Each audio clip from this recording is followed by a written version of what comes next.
एक ऐसा इंटरव्यू था कि ऐसा इंटरव्यू था कि जिसमें अगर आप देखें गौर से, जिन लोगों ने ये इंटरव्यू देखा और सुना हो तो आपको नजर आएगा कि ये इंटरव्यू एक ऐसा इंटरव्यू था जिसमें प्राइम मिनिस्टर इन वेटिंग अपनी पॉलिसी बयान कर रहा है, अपना मंशूर बता रहा है, अपने अज़ाइम बता रहा है और अपनी मुखालिफ और मौजूदा हुकूमत को क्रिटिसाइज भी कर रहे हैं। और सिर्फ नेशनली नहीं, इंटरनेशनली भी वो बता रहे हैं कि जी देखें अफगानिस्तान में क्या होने वाला है, इस वक्त मीशत का क्या हाल है। तो ये सारी टारगेटेड, फिर सही में प्लान्ड और टारगेटेड इंटरव्यू था, बहुत कैलकुलेटेड इंटरव्यू था और बहुत कैलकुलेटेड गुफ्तगू थी। अच्छा क्या आप देखें बतौर अपोजिशन लीडर उन्होंने किया क्या है। उन्होंने अब देखिए इस इंटरव्यू में ये बार बार जो नेशनल इंटरेस्ट की बात की है, तो वो तो ये साबित करना चाहते हैं, मुक़द्दरा को भी बताना चाहते हैं कि जो आपकी पॉलिसी है, मैं तो हमेशा से इसी का अलंबरदार रहा हूँ और मेरे लिए तो सबसे मुकद्दम है ही नेशनल इंटरेस्ट। और उसके लिए मैं अपने कायद बड़े भाई जो मेरे वालिद की जगह पे हैं उनके पाँव भी पकड़ दूंगा और वो मान भी जाएंगे। नहीं तो फिर इसका मतलब है वो उस नेशनल इंटरेस्ट के साथ नहीं खड़े क्या? वो खड़े हैं, ये बावर ये कराना चाहते हैं कि मैं जो आप मुखलिस हूँ इस मुल्क के साथ और मैं उनको राजी कर लूंगा अगर उनका कोई है भी कोई इसमें कोई नेशनल इंटरेस्ट के खिलाफ भी कोई बात है, इंटरेस्ट के खिलाफ नहीं यानी सियासत की नाराजगी भी है तो या किसी के साथ को गुस्सा भी है तो बात समझने वाली ये है कि ये जो बात हो रही है ना इस इंटरव्यू के बाद कि मुस्लिम लीग का बयानिया 2 हो गया, ये हो गया, वो हो गया।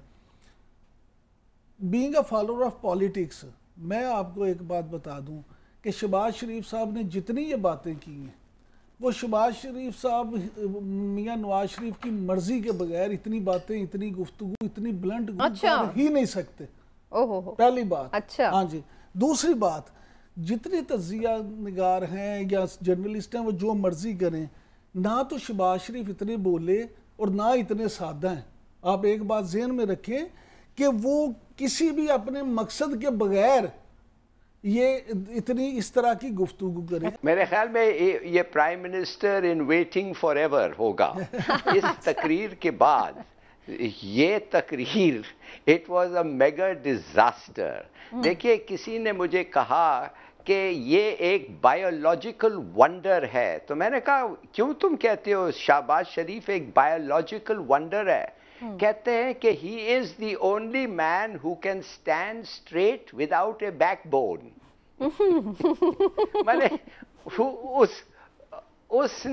उसने क्या नहीं किया, उसने ढेर हो गया। देखिए सीधी सादी बात यह है कि इसको 2 पैगाम मिले हैं, 2 और मिले हैं इस्टेब्लिशमेंट से। और इस्टेब्लिशमेंट से इसके थ्रू सियासतदानों से पार्टी मिले पैगाम गया है और वो पैगाम ये है कि देखो जो भी वोटर जो भी इलेक्शन जीत के आएगा हम उसको सल्यूट करेंगे और उसको पूरी मदद करेंगे, मगर 2 शर्त हैं हमारे। एक, अगर आप नेशनल इदारों को गाली देंगे और उनके लीडर्स को गालियां देंगे तो फिर ये नहीं हो सकेगा। और दूसरी बात यह है कि तुम्हारे जो क्वारल्स हैं, तुम्हारे जो इख्तिलाफात होते हैं वो सड़कों पे नहीं सेटल होंगे, वो पार्लियामेंट में होंगे या अदालतों में होंगे। और शहबाज शरीफ को उन्होंने एक ठीक ठाक पैगाम उन्होंने शहबाज शरीफ को दिया है। ज़ाहिर है मेरा एक्सट्रपोलेशन है, पैगाम का लफ्ज़ मुख्तलिफ होंगे, मगर जो थ्रस्ट था उसका वो ये है कि ये तुम्हारा बच्चू आखिरी चांस है, तुम्हारे भाई को और तुम्हारी भतीजी को कंट्रोल करो, उनका मुंह बंद करो, खास तौर जब तक नेशनल इदारे और गालियों पे आता है। और उसके अगर तुम ये तुम कर पाओगे और तुम इलेक्शंस जीतोगे तो तुम्हारे साथ हमारा कोई रिजर्वेशन नहीं होगा कोऑपरेट करने के लिए कि तुम्हारा भी टर्म अच्छे से गुजरे। उन्होंने क्या कहा कि उन दोनों को अभी ग्रूमिंग की जरूरत है, तो फिर क्या ऑप्शन बचती है? ऑप्शन मियां शहबाज शरीफ बचती है। वो कहने मैं ठीक है।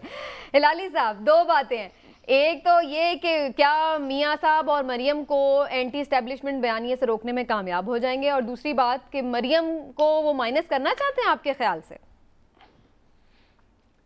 मरियम को देखिए, ये अपने आप को नवाज शरीफ ग्रूम नहीं कर पाया। 3 दफे आया, 3 दफे निकाले गया। ये उस अपनी बेटी को क्या ग्रूमिंग करेगा? वो तो he is the last man to groom anybody. उसके पास तो कोई ग्रूमिंग के लिए जाना ही नहीं चाहिए।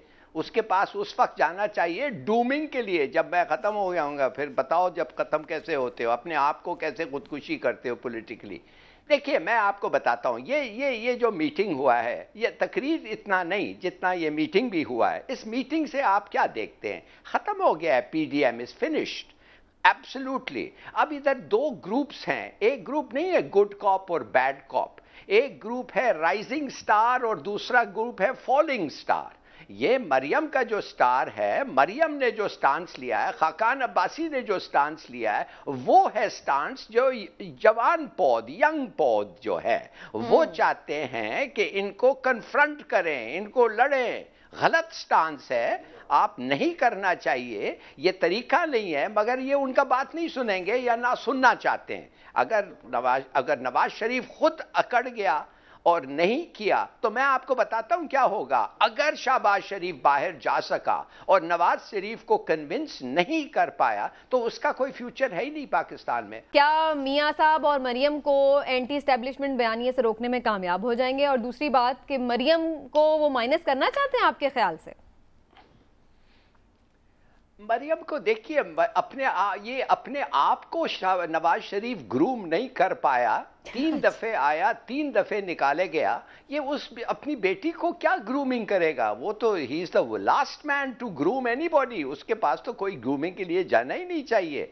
उसके पास उस वक्त जाना चाहिए डूमिंग के लिए, जब मैं खत्म हो गया हूँगा। फिर बताओ जब खत्म कैसे होते हो, अपने आप को कैसे खुदकुशी करते हो पॉलिटिकली। देखिए मैं आपको बताता हूँ, ये जो मीटिंग हुआ है, ये तकरीर इतना नहीं जितना ये मीटिंग भी हुआ है। इस मीटिंग से आप क्या देखते हैं? खत्म हो गया है, पीडीएम इज फिनिश्ड एब्सोल्युटली। अब इधर 2 ग्रुप्स हैं। एक ग्रुप नहीं है गुड कॉप और बैड कॉप, एक ग्रुप है राइजिंग स्टार और दूसरा ग्रुप है फॉलिंग स्टार। ये मरियम का जो स्टार है, मरियम ने जो स्टांस लिया है, खाकान अब्बासी ने जो स्टांस लिया है, वो है स्टांस जो जवान पौध, यंग पौध जो है, वो चाहते हैं कि इनको कन्फ्रंट करें, इनको लड़ें। गलत स्टांस है, आप नहीं करना चाहिए, ये तरीका नहीं है। मगर ये उनका बात नहीं सुनेंगे या ना सुनना चाहते हैं। अगर नवाज शरीफ खुद अकड़ गया और नहीं किया तो मैं आपको बताता हूं क्या होगा। अगर शहबाज शरीफ बाहर जा सका और नवाज शरीफ को कन्विंस नहीं कर पाया तो उसका कोई फ्यूचर है ही नहीं पाकिस्तान में। बेहतर होगा वो बाहर ही ठहर जाए। सब इस वक्त डिस्कस कर रहे हैं कि जो ग्रोथ रेट एक्सपेक्टेड है, जो गवर्नमेंट ने कैलकुलेट करके बताया है, सब उस पर कुछ मान रहे हैं और कुछ कह रहे हैं कि नहीं, कुछ हेरा फेरी है। तो पहले तो यही फरमा दीजिए कि क्या हेरा फेरी मुमकिन है हुकूमती आदाद व शुमार की इतनी आसानी से, और या फिर आपको लग रहा है कि ये कोई ह्यूमन एरर हो सकती है, या फिर ये ठीक है? देखिए मैं आपसे यह कर दूं कि हुकूमत ने ये कहा है कि ये 3.94% होगी इस साल ग्रोथ, यानी ये कि उनका एस्टिमेट है। मेरी जो कैलकुलेशंस हैं, और मैं इसकी जिम्मेदारी कबूल करने के लिए तैयार हूं कि वो गलत कह रहे हैं, ये 4.5 होगी। अच्छा, दिस विल बी 4.5। ये तो एस्टिमेट उन्होंने लगाया, अभी उनके पास मई की फिगर्स नहीं थी, उसके बाद अभी तो जून आया ही नहीं है, तो अच्छा। वो अपनी कैलकुलेशन दे रहे हैं। बट आई एम 100% श्योर कि इंशाल्लाह दिस विल बी 4.5%। एक एज सिंपल एज दैट। जबरदस्त। ये अच्छा। कैसे? जी देखिए मैं आपसे अर्ज कर देता हूँ। पहली बात ये है कि इस साल जो कोरोना की वजह से हुकूमत ने कहा ये है कि हमारा जो -0.4 था, मेरा ख्याल है कि ये -1 हो जाएगा, 0.4 नहीं रहेगा। मगर जो असल चीज़ समझने की है वो ये कि सारी दुनिया में वैक्सीनेशंस लगी हैं और इकोनॉमिक एक्टिविटीज़ बढ़ी हैं। अल्हम्दुलिल्लाह पाकिस्तान में भी वैक्सीनेशन हुई, इकोनॉमिक एक्टिविटीज़ बढ़ी और स्मार्ट लॉकडाउन का तजर्बा कामयाब रहा। इससे हमें फ़ायदा पहुंचा, ये तो आपको मानना पड़ेगा।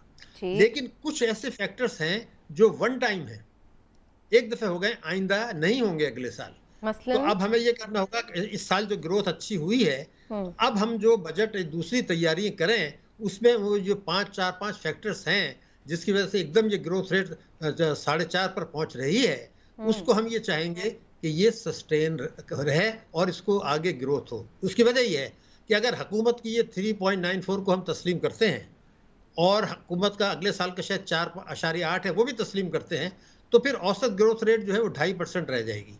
हुकूमत का ही इदारा जो शुमारियात है उसका सर्वे भी मेरी नज़र से गुजर रहा है और उसमें ये बताया जा रहा है कि पाकिस्तान में 38% जो फैमिलीज़ हैं, जो घराने हैं, उनके जो हालात हैं, जो उनका मयार ज़िंदगी है वो बदतर हुआ है पहले से। अब ये समझ नहीं आ रहा कि एक जानिब तो ग्रोथ अच्छी हो रही है लेकिन दूसरी जानिब लोगों का मयार ज़िंदगी क्यों कम हो रहा है। लोग बेरोज़गार बड़ी तादाद में हुए हैं, वो भी फिगर्स मौजूद हैं, और जो एक माशी महंगाई है वो भी आपके सामने आई। इतना तजाद क्यों है? कि मैं आपको बता दूं, इसीलिए मैंने कहा था कुछ वन टाइम फैक्टर्स हैं। इस वक्त सूरत हाल ये है कि आप शरह सूद को ले लीजिए। स्टेट बैंक के गवर्नर ने कल भी कहा है कि हमने जितनी शरह सूद कम की है दुनिया में किसी ने नहीं की। हमने फरवरी यानी मार्च से जून तक 2000 में, मार्च से जून 2020 तक जो शरह सूद थी वो 2.5 से करके 7% कर दी। ये बहुत जबरदस्त करनी थी, करनी चाहिए थी स्टेट बैंक को। इसमें मिनिस्ट्री ऑफ फाइनेंस इंटरफेयर नहीं कर सकता। ठीक है।